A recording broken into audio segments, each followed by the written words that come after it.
የሰው ልጅ በዚህ ምድር ላይ ሲኖር ሁልጊዜ ያለሱ ፈተና ያለበት ሰው ያለ አይመስለውም። ብቻውን የሚፈተን ይመስለዋል፣ የሚያልፍም አይመስልም። ደግሞ የሚያስደንቀው ትናንት ብዙ ነገር አሳልፎልን ዛሬ ደግሞ ሌላ ችግር ሲመጣ የትናንትናው የማያልፍ መስሎን እንዳለፈ ረስተን የዛሬውም የማያልፍ ይመስልናል። አሁን ይሄ ገብቷችኋል እያስባለሁ። ትናንትም የማያልፍ ነበር የመሰለ አለፈ፣ ዛሬም የማያልፍ ይመስላል ያልፋል። ስለዚህ እግዚአብሔር ትዕግስት ብቻ ነው የሚፈልገው። ሰውንም መታገስ ያስፈልጋል። ሰውን መታገስ ማለት ምን ማለት ነው? እስኪስተካከል መታገስ ማለት ነው። እስኪስተካከል ድረስ መቆየት እንጂ አናጺ እግዚአብሔር አናጺና ጠቢብ ሰው ማለት አንድ ነው። ልንገራችሁ፣ ጥበበኛ ሰው አናጺው ቤት ይሰራል። ቤት ሲሰራ የሚሰራበት እንጨት በሙሉ ጠማማ ቢሆን ምን ያደርጋል? እያወጣ ይጥለዋል። አይደለም እንዴ? አይጥለውም። እያወጣ ከጣለው ቤቱ አይሰራም ማለት ነው። ጠማማ ብዙ ነውና ሰሚናረው እያቃና ምን ያደርጋል? ቤቱን ይሰራል ማለት። መመገዝ የሚባል ታውቃላችሁ?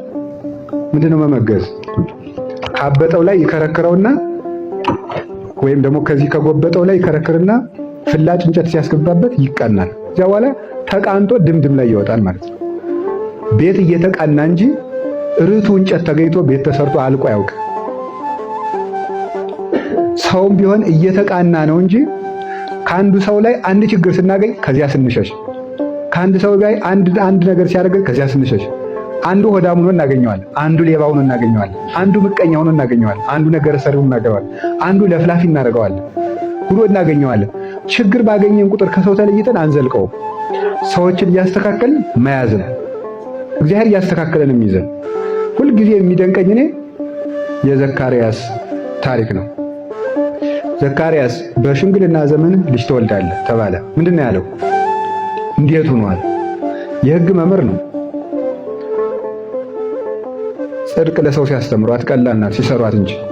በእርግጥ ሲያስተምሮ ለማስተማርም ለፍተው ካልተማሯት አይሆንም።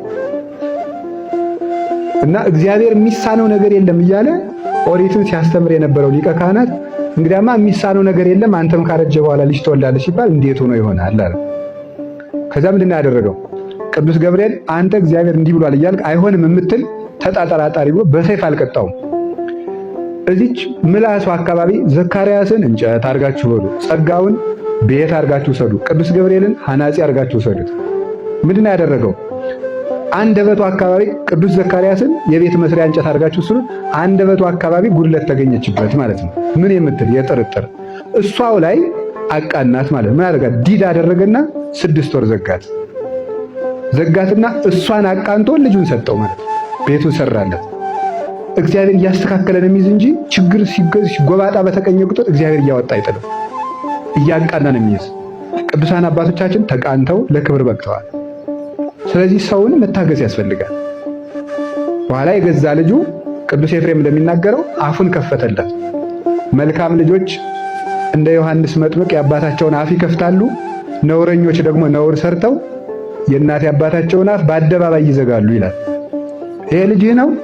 አዎ ያስብላቸዋል ማለት። ዮሐንስ ግን ሲወለድ የአባቱን አፍ ከፈተ። እናት አባት የሚኮሩበት ልጅ ይሆናል፣ በጎ የሚያናገር። እግዚአብሔርን ታገሰው መንገዶቹንም ጠብቅ ይላል። እግዚአብሔርን ታገሰው መንገዶቹንም ጠብቅ ያለበት ምክንያት ምንድን ነው? ሕጉን እየጠበቅኩ እግዚአብሔር ግን አይመልስልኝም አትበል ማለት ነው። ዝም ብለህ ባይመልስም ጠብቅ፣ ምክንያቱም መጨረሻ ላይ ይመጣልና። እግዚአብሔር እስከ ዛሬ ቀርቶ አያውቅም፣ ዘግይቶ ግን ያውቃል። ያጎነዲ ከመዘይሁ እንደማይሰጥ ሰው ይዘገያል ይላል። እንደማይሰጥ ሰው ይዘገያል። የሚያዘገየው ደግሞ ትክክለኛውን ጊዜ የሚያውቀው እርሱ ስለሆነ ነው። እሺ አንዳንድ ጊዜ ሕፃናት በእናታቸው ጭን ሆነው እናቱ ፍትፍት ስትጎርስ ሊቀማ እንደዚህ ይላል። 6 ወር ካልሞላው ግን እናቱ አታጎርሰው። ለምን ይመስላችኋል? ትክክለኛውን የሚበላበትን ጊዜ የምታውቅ ማን ነው? እናቱ ናት። ያን ጊዜ ግን የሚያስፈልገው ምንድነው? ጡት ነው የሚያስፈልገው፣ ወተት ነው የሚያስፈልገው እንጂ እንጀራ ያስፈልገው። ልጁ መቼ እንደሚበላ የምታውቅ እናቱ ናት። ልጁ ግን አምጭላል። ለነገሩ ልጅ እንጀራ ሳይሆን እሳትም አምጭላል። ቀይ ሆኖ ሲያየው ደስ ይለዋል፣ እንደሚያቃጥል አያውቅ። የወደድነው ነገር እንደሚጠቅመን አናውቅም። እንደማይጠቅመን የሚያውቅ እግዚአብሔር ነው። ስለዚህ እግዚአብሔር የለመነውን ነገር ይተወዋል። ስለምን ከተባለ ትክክለኛውን ጊዜ የሚያውቀው እርሱ ስለሆነ ነው። ከቃሉ ጋር ናችሁ?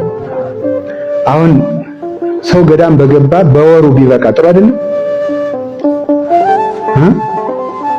ጥሩ አይደለም ወይ? ሰው ገዳም እንደገባ ወዲያው ቅዱስ ቢሆን በጣም ብዙ እግዚአብሔር ይኖረን ነበር ማለት ነው። ገብቷችኋል? ላይ ማለት ጣዖት ነው የሚሆነው ሰው ማለት ነው። ማለት ሰው ወዲያው ከበቃ ድካሙ አይገባውም፣ የሰው ድካም አይገባውም፣ እንደታበየ ይኖራል ማለት ነው። ለተቸገሩ ሰዎች ያዘው ተማሪ ወዲያው ትምህርት ቤት እንደገባ ትምህርት ቢገባውስ ጥሩ አይደለም? አሁን ሳናጠና ዝም እንደተኛን በስመ አብ ወወልድ ወመንፈስ ቅዱስ ግለጥልኝ ጌታዬ እውቀቱ ሁሉ ዝቅት። ከዛ በኋላ ሌላውን ሰው ምንድነው ደንቆሮ እኛ በወርን የጨረስነው እያለ ለሰው ማንራራ እንሆናለን። ጥረን ግረን ስናመጣው የእግዚአብሔር ቸርነት ይገባና አቅማችንን እናውቃለን። እግዚአብሔር ረድቶን እንጂ በእኛ አቅም እንዳልሆነልን እናውቃለን። አንዳንድ ቀን እኮ 4 ገጽ ቃለ እግዚአብሔር የሚሸመድድ ሰው አንዳንድ ቀን 3 መስመር እንዲህ ይለዋል። ለምንድን ነው ሲል አቅሙን እንዲያውቅ በጥበቤ በኃይሌ አደረግኩት እንዳይል እግዚአብሔር ያላንተ ወዘእንበሌሰ ኢትክሉ ገቢረ ወእምንተኒ ያለኔ ምንም ልታደርጉ አትችሉ ብሎ እንደተናገረ ሁልጊዜ በሱ ሕፃን ያለ እናቱ መኖር እንደማይችለው ሰው ያለ እግዚአብሔር መኖር አይችልም። ያንን ሲያስረዳ እግዚአብሔር ባለፈው ነግሬያችኋለሁ። ቅዱስ እንጦንስ ሲናገር እኔ ከእግዚአብሔር ጋር ስኖር እንዴት ሆኜ እኖራለሁ ነው ያለ። እንደ ሕፃን ሆኜ እኖራለሁ። ሕፃን እናቱን ይወዳል። ውሃ ልትቀዳ እንኳን መሬት ላይ ስታስቀምጠው ምን ይላል? ያለቅሳል። ምን ብሎ? በእጆቿ መሆን ፈልጎ ማለት ነው። ሁልጊዜ ከእግዚአብሔር እጅ በወጣው ጊዜ አልቅሼ ወዲያ ወደ እሱ እመለሳለሁ ማለት ነው። እግዚአብሔርን ሁልጊዜ ያለሱ መኖር እንደማልችል ታውቄ ወዲያ ወደ እግዚአብሔር እመለሳለሁ ለማለት ነው። እና ትዕግስት የሚባለው እግዚአብሔርን መቆየት ነው። እግዚአብሔርን መቆየት ነው። በጊዜው ሁሉንም ነገር ይመልሰዋል። አንድ ነገር ልንገራችሁ። አንድ ሰው እግዚአብሔርን ወደደ የሚባለው የሚጸድቅበትን ቀመር እየፈለገ ስለሚሰራ ሳይሆን እግዚአብሔር የሚጠላውን ነገር ለእግዚአብሔር ብሎ የተወ እንደሆነ ያችናል። እለታፈቅርዎ ለእግዚአብሔር ጽድዕዋ ለእኪት። ይሄ ነው በቃ ምልክቱ ማለት ነው። እግዚአብሔርን የምትወዱት ከሆነ እግዚአብሔር የሚጠላውን ጥሉ ማለት ነው። እግዚአብሔር የሚጠላው አኮኑ ጸላይትከ ምንድነው ያለ ቅዱስ ዳዊት? ጸላይኩ ጠላትህን የምጠላ አይደለሁም ወይ? ጠላቶች ጠላቶቼ ናቸው ብሏል። ጠላቶችን እጠላለሁ። ስለዚህ የሚጠላቸው የእግዚአብሔር ጠላቶች ኃጢአት ናቸው። እግዚአብሔር አሁን የምንጸልይ ለምን ይመስላችኋል? የምንጸልይ አሁን እግዚአብሔርን ስለምንወደው ነው። ይሄን የሚያደርግ ሰው ካለን ይሸልመዋል። የምንቆርብ አሁን እግዚአብሔርን ስለምንወደው ነው አይደለም። ካልቆረብኩ ጥሩ አይደለም ብለን ነው የምንቆርብ። የምንጸልይ ካልጸለይኩ ጥሩ አይደለም ብለን ነው የምንጸልይ። ቤተክርስቲያን ሄደው ጥሩ አይደለም ብለን ነው የምንጸልይ። ጥሩ አይደለም ማለት ለኛ የሚመጣብንን አስበን ነው እንጂ እግዚአብሔርን ወደነው አይደለም የምናደርገው ማለት ነው። እግዚአብሔርን መውደድ ግን መገለጫው የመጀመሪያው ለእግዚአብሔር ብዬ እስኪ አንድ ነገር ልተውን ሲያው እንግዲህ ዛሬ ከተወለድን 50 40 20 30 15 ዓመት ይሆነዋል ለዚህ ውስጥ ማለት እስከ ዛሬ ድረስ ለእግዚአብሔር ብዬ የተውኩት ምን አለኝ ብሎ ማሰብ። ለእግዚአብሔር ብዬ የተውኩት ካለኝ ነገር ሁሉ ከከበበኝ የኃጢአት ባለጸግነት ለእግዚአብሔር ብዬ የተውኩት ምን አለ ብሎ ማሰብ ነው በጎ ዋጋ የሚያሰጠው ማለት ነው። አብርሃም ለእግዚአብሔር ብሎ ዘመዶች ሁሉ ነው የተወው። ስጋውን ሁሉ ትቷል። ነውርን ሁሉ ትቷል። ለእግዚአብሔር አበው ለእግዚአብሔር ማፈርን ሁሉ ነው የተውት። ተገዘርልኝ ሲለው አብርሃምን ማፈርን ትቶ ለእግዚአብሔር እርቃኑን አጋልጦ መስጠትን። ቅዱሳን ለእግዚአብሔር እንኳን ኃጢአትን ክብርን ይተዋሉ ማለት ነው። ማፈርን ይተዋሉ። እና እንደው አንድ እንጨት ብትተውልኝ ምን አለ ያለው እግዚአብሔር። እስኪ እንደው አንድ የምትወዳትን ነገር ያስጎመጀችን ነገር ተዋት። አሁን የዛሬው ትምህርታችን ውጤት መሆን ያለበት እግዚአብሔር ቢረዳን ማለት እኔም እናንተም አንዲት የምንወዳትን ዕፀ በለስ ከዛሬ ጀምሮ ለመተው ቃል ብንገባ ነው። ግቡ አላልኩ፣ ግቡ ነው ያልኩት እንጂ ማለት እያስማልኳችሁ አይደለም ነው። ለራሳችን ግን እስቲ መወሰን በቃ አንድ መወዳት ጸበለስ አለች። ከዛሬ በኋላ ይችን እተዋታለሁ። ተተዋላችሁ? እንድንተው እግዚአብሔር ይርዳን በሉ ነው ያልኩኝ። እንድንተው እግዚአብሔር ይርዳን። አንዲት በለስ ኩራት ያለበት ሰው ካለ ትተዋት ያችን እግዚአብሔርን ስለሚወደው ማለት ኩራት ያለበት ሰው ካለ ሌላም ምን አዘራዘረኝ የኃጢአት ሪፖርት ማቅረቢያ አይደለ ይሄ።